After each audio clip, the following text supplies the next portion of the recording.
لوگوں سے عزتیں تلاش کرتے ہو تو وہ کیا تمہیں عزت دیں گے؟ وہ تو کل اچھا کہتے ہیں، پرسوں برا کہنے لگ جاتے ہیں۔ لوگوں کے سامنے گڈ بک میں آنا چاہو گے تو وہ تو سویرے تمہارے بارے میں کچھ کہیں گے، شام کچھ اور کہیں گے۔ اپنی روحانی زندگی آباد کریں، اپنے مسلح کو وقت دیں، اور دنیا سے چھپ کر اس موبائل کو بند کر کے اور اپنے آپ سے بھی چھپ کے اور تنہا ہو کے چھپا کے سارا کچھ اپنے آنسو اپنے رب کی بارگاہ میں پیش کریں، اس کے حضور حاضری دیں۔ سنو نا ترمذی کی حدیث، اور اسے یاد رکھنا، نبی پاک علیہ السلام نے فرمایا اپنے دکھ لوگوں کے سامنے نہ بیان کرنا، سیٹھوں نوابوں کو نہ بتاتے پھرنا، دنیا داروں کے سامنے جا کے نہ رونا کہ میں تکلیف میں ہوں۔ فرمایا اگر دنیا داروں کو دکھ بتاؤ گے رب تمہیں کبھی غنی نہیں کرے گا۔ اور لوگ ہیں کہ الٹا مذاق اڑائیں گے آپ کی، جس سے بڑی پکی یاری ہے نا، پکی، وہ تب تک پکی ہے جب تک آپ نے 50,000 مانگا نہیں، اور جس وقت آپ نے کہہ دیا کہ میں مجبور ہوں میری مدد کر، تو پھر ختم ہو گئی دوستی۔ لوگوں کی تعلقات آپ کے ساتھ تب تک ہیں جب تک آپ ان سے کوئی ضرورت وابستہ نہیں کرتے۔ کریم محبوب فرمانے لگے بندوں کے سامنے دکھ نہ بیان کرنا، اللہ تجھے کبھی غنی نہیں کرے گا۔ تو اپنے دکھ اپنے رب کو بتا، تو دعائیں مانگ، تو اس کی بارگاہ میں حاضر ہو، تو اس کے حضور عرض کر۔ فرمایا اپنے دکھ اپنے رب کو بتا، وہ جلدی کرے یا دیر سے کرے تجھے ساری دنیا سے بے نیاز کر دے گا، تجھے کسی کا محتاج نہیں رہنے دے گا۔ اپنے مسلح کو، اپنی دعاؤں، ایک بزرگ فرماتے ہیں میں نے دعا مانگنے کا طریقہ اپنی بیوی سے سیکھا، دعا مانگنے کا طریقہ اپنی، سیکھنے والے تو اپنے بچوں سے بھی سیکھ لیتے ہیں، سیکھنے والے تو ہر ایک سے سیکھتے ہیں۔ وہ کہتے ہیں میں نے دعا مانگنے کا سلیقہ اپنی بیوی سے سیکھا ہے۔ حضرت وہ کس طرح؟ فرمانے لگے میری بیوی نے نا مجھے کوئی کام بتایا، کچھ پیسوں کی ضرورت کے لیے کہا، تو میں نے اسے کہا کہ بھئی ابھی میرے پاس نہیں ہے، کچھ دنوں میں آتے ہیں تو میں دے دوں گا۔ عورتوں کی عادت ہوتی ہے وہ بار بار یاد کراتی ہیں، 2-4 دنوں کے بعد پھر اس نے کہا حضرت وہ میں نے کہا تھا کچھ پیسے، میں نے اسے کہا کہ ابھی میرے پاس نہیں ہے، کچھ دنوں میں ملتے ہیں تو میں تمہیں دے دوں گا۔ اس نے کچھ دنوں کے بعد پھر کہا حضور وہ میں نے کچھ پیسے کہے تھے۔ فرماتے میں نے ڈانٹ دیا، میں نے کہا کہ کیا تو روز مجھے شرمندہ کرتی ہے، کہا نا میرے پاس نہیں ہے، ہوں گے تو دے دوں گا، تو روز یاد کراتی ہے۔ فرماتے ہیں اس نے پہلے تو میری ڈانٹ کو سہا، پھر میرے سخت جملوں نے اس کی آنکھوں میں آنسو پیدا کر دیے، پھر اس نے اپنے آنچل میں اپنے اس دکھ کو سمیٹا، اور پھر اس نے ایک جملہ کہا تو میں رو پڑا، اور مجھے اپنے رب سے مانگنے کا طریقہ آ گیا۔ مجھے کہنے لگی حضرت جی آپ نے ڈانٹ دیا میں نے سہ لیا، پر آپ ہی میرے شوہر ہیں، بتائیں نا آپ سے نہ کہوں تو میں کس سے جا کے کہوں۔ فرماتے ہیں میں رو پڑا، اور میں کھل کے رویا، اور میں تڑپ کے رویا، اور پھر میری سسکیاں بند گئیں۔ تو مجھے کہنے لگی آپ کو کیا ہوا؟ میں نے کہا مجھے بھی دعا مانگنی آ گئی ہے، جب میں اسے کہوں گا نا اللہ تو ہی میرا رب ہے، میں تجھ سے نہ کہوں تو میں کس سے جا کے کہوں؟ میں کیوں کسی بندے سے سوال کروں؟ میں کیوں کسی دنیا دار سے کہوں؟ میں تیرے بندوں کا، نیک بندوں کا وسیلہ لے کے، تیرے محبوب کی غلامی لے کے تیری بارگاہ میں آیا، تجھ سے نہ مانگوں تو کس سے مانگوں؟ سمجھ آ گئی ہے؟ جب میں اس رنگ میں مانگوں گا تو پھر رب میرے اوپر بڑا ہی فضل فرمائے گا، وہ میرے اوپر بڑی رحمت کرے گا، وہ میرے لیے آسانیاں کرے گا۔ عزیز دوستو، ہم اس طرح کرنے لگ گئے ہیں کہ ہم نے نا اپنے تعلقات پر اعتماد کرنا شروع کر دیا ہے۔ میرے تعلقات بہت ہیں، ہم نے اپنی دولت پر اعتماد کرنا شروع کر دیا ہے، میرے پاس دولت بہت ہے۔ ہم نے اپنے علم پر، اپنی شہرت پر اعتماد کرنا شروع کر دیا ہے کہ میرے پاس فلاں چیز بہت ہے۔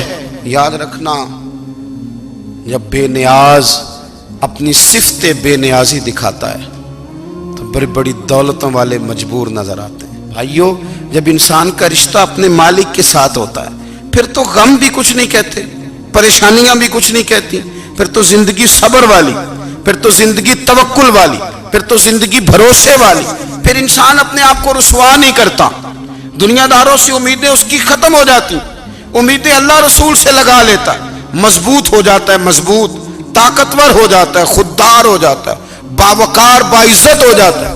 حضرت بہلول دانا رحمت اللہ علیہ بیٹھے تھے تو ہارون رشید حج کر کے آ رہا تھا،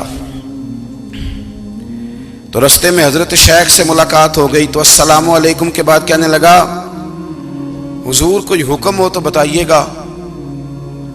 تو حضرت بہلول دانا فرمانے لگے تیرا رب کون ہے؟ اس نے کہا اللہ. تو فرمایا میرا کون ہے؟ کہا اللہ. فرمانے لگے تو بڑا ہی بیوقوف ہے، کیا تو یہ سمجھتا ہے کہ رب ہارون رشید کو تو دے گا اور بہلول دانا کو بھول جائے گا؟ تیرا بھی وہی رب ہے، میرا بھی وہی رب ہے. اس نے اگر تجھے دے کے آزمایا ہے تو ہو سکتا ہے مجھے نہ دے کے آزما رہا ہو. جب اس کی حکمت کے تقاضے ہوں گے تو عطا کرے گا اور دے گا. تو جا اپنا کام کر. بھائی اپنی روحانی زندگی، اپنی عبادات، اپنے وظائف، اپنے روزمرہ کے معاملات، اپنی دعائیں، اپنا استغفار. دیکھو کوئی مشکل کام تو نہیں 2 رکوع ہیں سورہ واقعہ کہ اگر رات کو پڑھ لی جائے تو. میں کس طرح یہ بات بیان کروں کہ تعویذ بانٹنا آسان ہے اور وظیفہ بتانا مشکل ہے.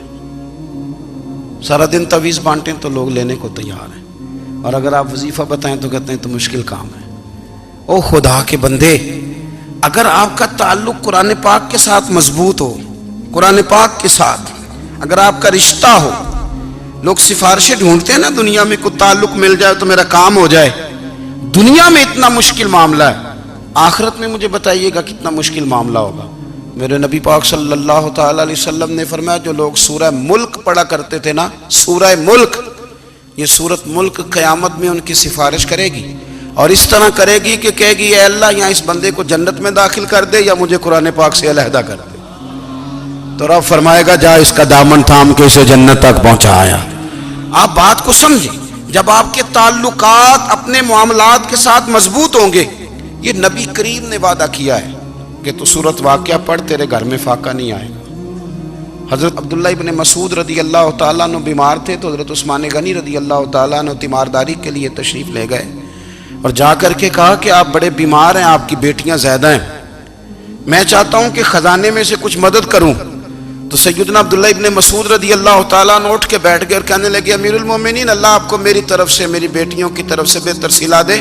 میری بیٹیوں کو کسی خزانے کی ضرورت نہیں، میں نے انہیں خزانہ دے دیا ہے. کہا جناب آپ نے کون سا خزانہ دیا ہے، میں آپ کے مالی معاملات کو جانتا ہوں. تو فرمانے لگے امیر المومنین، میرے نبی کریم نے فرمایا ہے جو سورت واقعہ پڑھے اسے کبھی فاقہ نہیں آتا.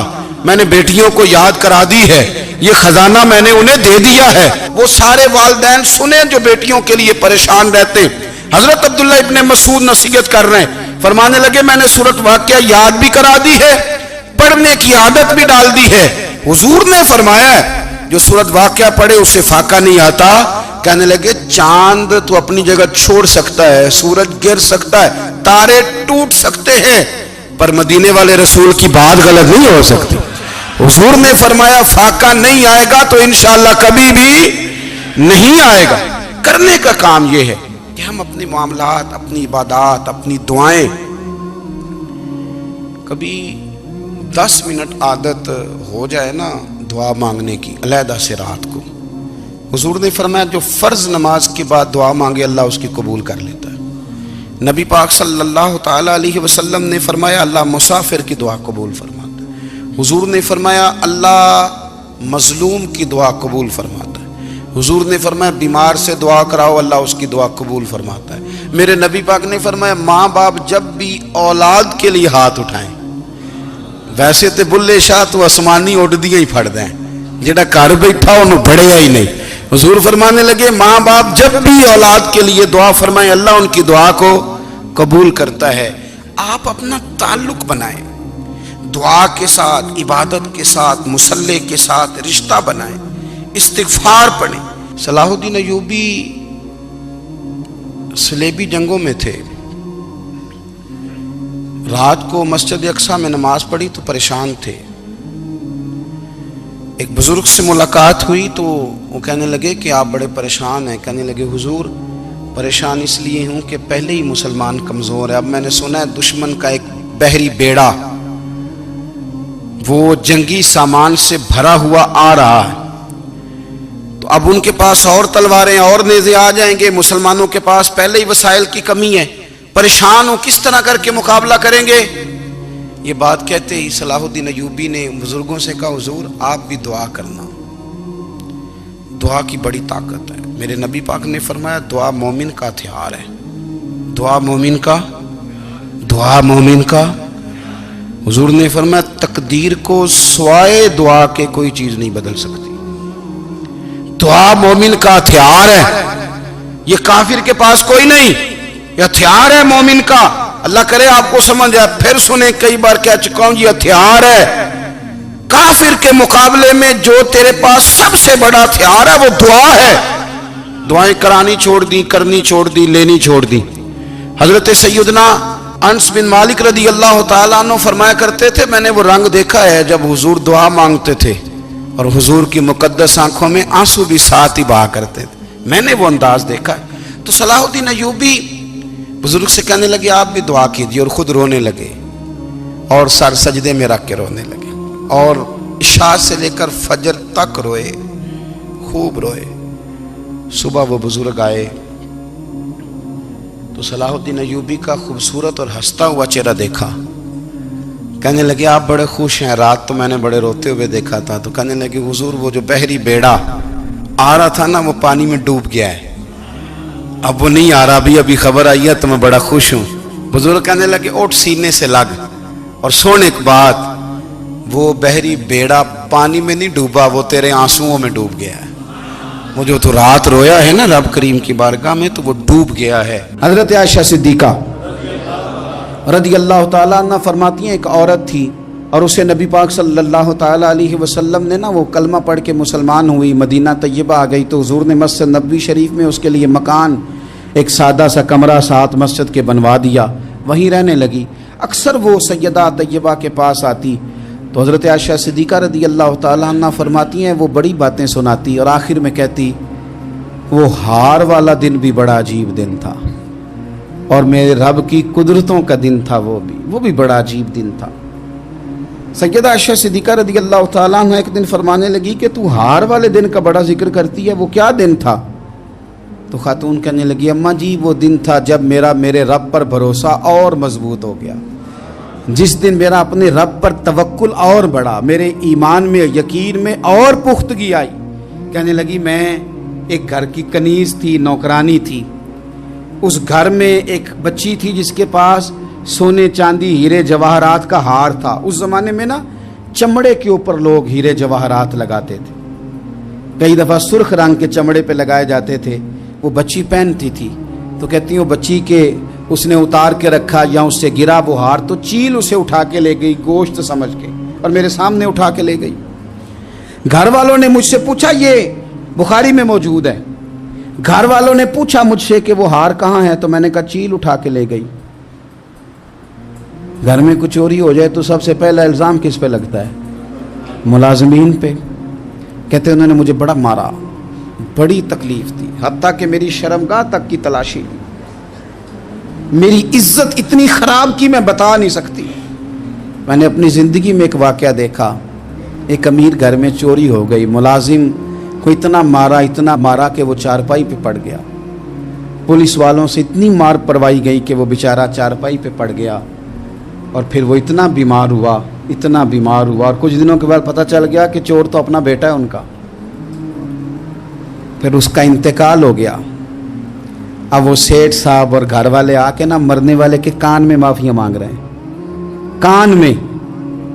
تو میں نے ان سے پھر کہا تھا کہ یہ تو اب چلا گیا ہے، تمہارا زور چلتا تھا نا تو تم نے قانون خریدا اور تم نے اسے جتنا ہو سکا تم نے اسے مار پڑوائی، تمہارے پاس جو عدالتیں تھیں تم نے وہاں کارروائی کی، اب ایک عدالت قیامت کے دن لگے گی۔ یہ کمزور تھا نا، کچھ کر نہیں سکا۔ میرے نبی پاک صلی اللہ علیہ وسلم نے فرمایا سن لو، اگر سینگ والی بکری نے بغیر سینگ والی بکری کو تکلیف دی ہوگی نا تو قیامت کے دن اسے بھی بدلہ دینا پڑے گا کہ تیرے پاس سینگ تھے اور تو نے اسے مارا تھا۔ وہ خاتون عرض کرتی ہے سیدہ عائشہ کی خدمت میں کہ مجھے بڑا مارا، مجھے تکلیف دی، میں کہہ رہی تھی کہ میرے سامنے چیل لے گئی ہے پر وہ نہیں مان رہے تھے، اماں جی انہوں نے مجھے بڑا مارا۔ حضرت عائشہ صدیقہ کہتی ہیں پھر کیا ہوا؟ کہنے لگی اماں جی جب کوئی میرا مددگار نہ رہا، مجھے تکلیف دے رہے تھے، رسوا کر رہے تھے، تو میں نے اپنے رب سے مدد چاہی، میرے رب کی طرف میں نے توجہ کی، میں نے کہا مالک اب تو ہی میرا مددگار ہے،